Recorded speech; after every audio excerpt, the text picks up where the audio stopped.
Now let's take a look at mean arterial pressure.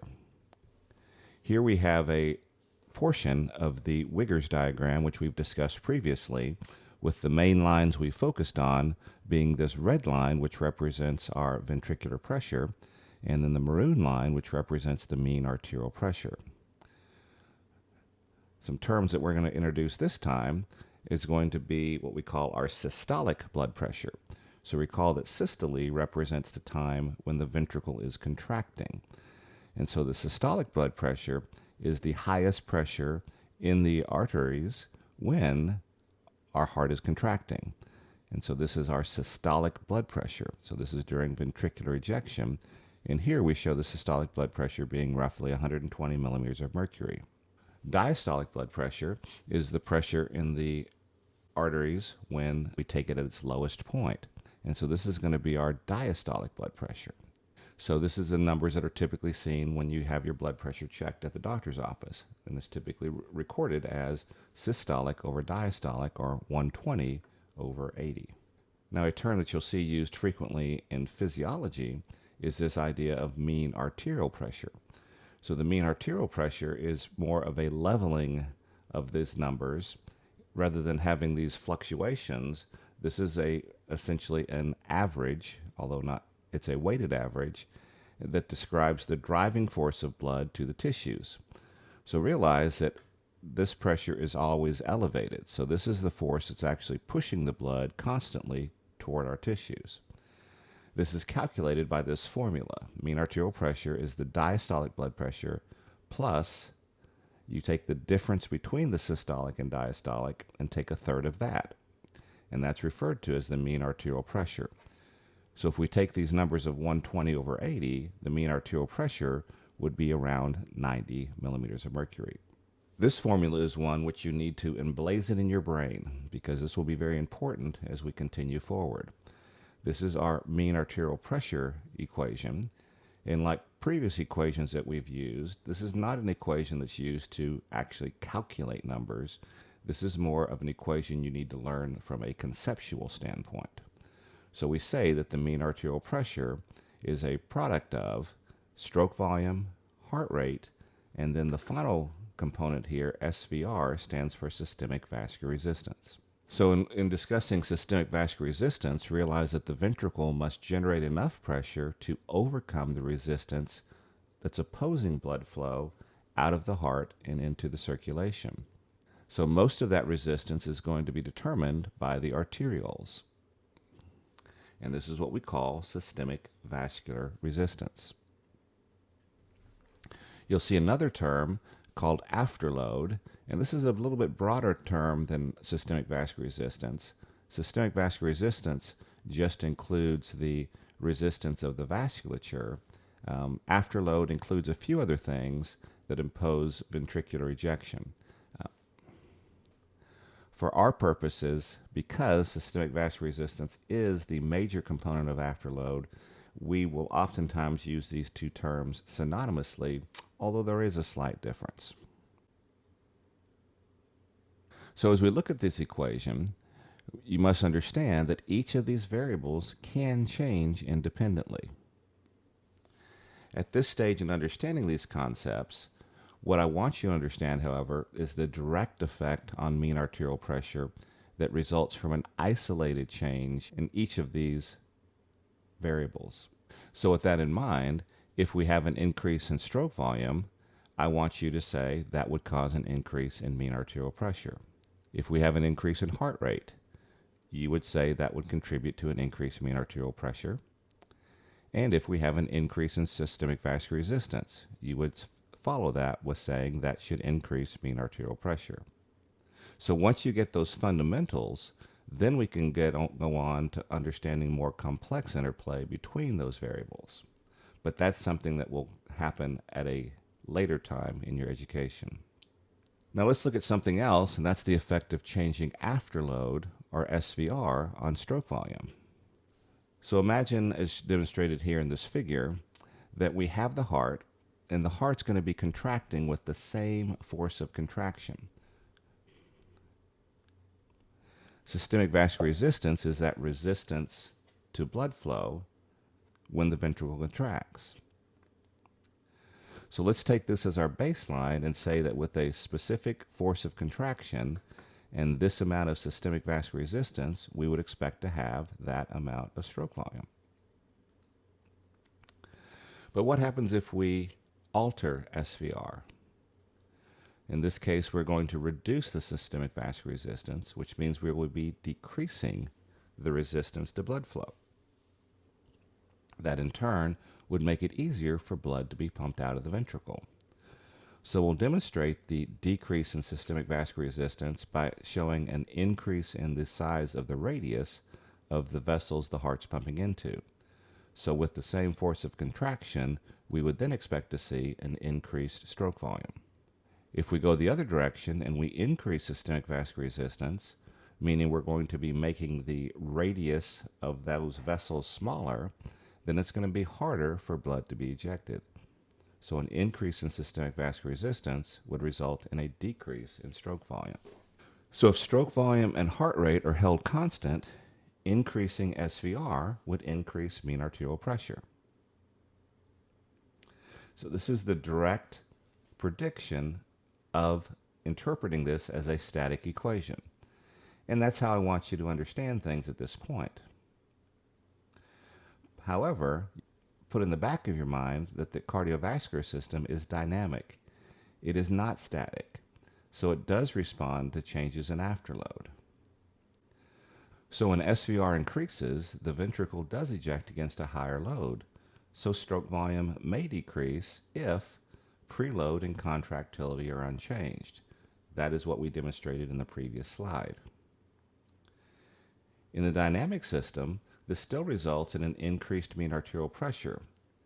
So an increase in SVR, even in this dynamic system, typically also results in an increased mean arterial pressure. It's just that that effect of increasing SVR is partially reduced by the reduced stroke volume. Now let's look and see how we can regulate our mean arterial pressure by applying some of the concepts that we've learned earlier with regards to the effect of the parasympathetic and sympathetic system on our cardiovascular system. Nothing on this slide is new.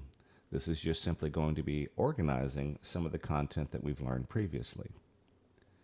So when we first look at the parasympathetic system effect on the heart, recall that the parasympathetics innervate both the SA and the AV node, and their effect is to decrease the heart rate. So by decreasing heart rate, we will decrease cardiac output, and that in turn would have the effect to decrease mean arterial pressure. That's the only place that parasympathetics go. So the only effect on mean arterial pressure, the parasympathetics are going to mediate through changing heart rate. The sympathetic system, however, goes multiple places. So here we show the sympathetics effect on the heart. So this would increase heart rate, which in turn would increase cardiac output and thereby increase mean arterial pressure. Sympathetics also go to ventricular muscle. Here they increase contractility, which increases stroke volume. By increasing stroke volume, we increase cardiac output and we increase mean arterial pressure. Sympathetic innervation of arterioles. If we increase sympathetic activity, that increases vasoconstriction. That increases systemic vascular resistance, which increases mean arterial pressure. Sympathetics innervate the veins. When we increase sympathetic activity to the veins, it causes vasoconstriction. This decreases capacitance, or decreases compliance of the veins, which is going to increase venous return. And by increasing venous return, we increase stroke volume by the Frank-Starling effect, and increasing stroke volume increases mean arterial pressure. So these are the basics of what you need to recall in regards to applying the autonomic nervous system effects on mean arterial pressure. Now, because blood pressure is so important, we obviously are going to have some method of regulating blood pressure. And that's achieved by some special sensors, the first of which we're going to look at are called baroreceptors. So we have some high pressure baroreceptors, and these are located in the arch of the aorta, as well as just before the carotid bifurcation. Those are called carotid baroreceptors. These baroreceptors then are going to send their information to a control center or an integrating center, and that is the cardiovascular control center, which is located in the medulla. The cardiovascular control center then is going to control sympathetic and parasympathetic output. So sympathetic output is going to go to the heart, and it's going to affect the SA and the AV node through beta 1 receptors. Parasympathetics are going to go to the same places and acting through muscarinic receptors. Sympathetics also go to the ventricular muscle, working through beta 1 receptors. Sympathetic output impacts arterioles through alpha receptors, and it also affects veins through alpha receptors as well. So let's see what the responses of this output are to changes in blood pressure. So these receptors are tonically activated by pressure, which means that these receptors are always turned on to some degree. The response to being turned on is that they constantly have a braking effect on the sympathetic nervous system, meaning they constantly are going to have an inhibitory effect, slowing down or decreasing the sympathetic nervous system activity at these various locations. When pressure decreases, we say that these baroreceptors are unloaded. So by unloaded, that means it takes away the braking effect on the sympathetic nervous system. So increased sympathetic nervous activity results. The primary targets here are going to be the heart and the systemic circulation, with the greatest effects seen in vessels that we call the splanchnic vessels. At the heart, we see increased heart rate due to stimulation of beta 1 receptors, and we see increased contractility also due to increased stimulation of beta 1 receptors. Now I've inserted here a figure which gives an idea of the various locations of our circulation. The splanchnic circulation is referring to the blood supply to our gastrointestinal system. So we can see here we have a general outline of the liver, the stomach, the spleen, and these are all of our intestines. So this is going to be a primary target for our sympathetic nervous system. When we sympathetically stimulate these areas, we have a tremendous increase in venous return by activity of alpha receptors. We also have an increase in systemic vascular resistance, also through alpha receptors. Now, systemic stimulation also goes to other portions of the body as well, tending to shift blood away from less vital organs to help maintain blood pressure, but the splanchnic circulation is a primary target. So these baroreceptors provide a way of a rapid response, and their effects are seen within seconds. So in response to a decrease in blood pressure, again, this will all be review, our baroreceptors are going to be unloaded, and they are going to increase sympathetic activity. To the SA node and the AV node, the beta 1 receptors will increase activity of the sodium funny channels, and this increases pacemaker potential. That will result in an increased heart rate. At the ventricle, the beta 1 receptors will increase contractility, which will result in an increased ejection fraction, increased stroke volume. At the arterioles, alpha receptors will cause vasoconstriction, which increases SVR. And at the veins, alpha receptors will increase vasoconstriction, which decreases compliance or capacitance, which increases venous return, thereby increasing stroke volume.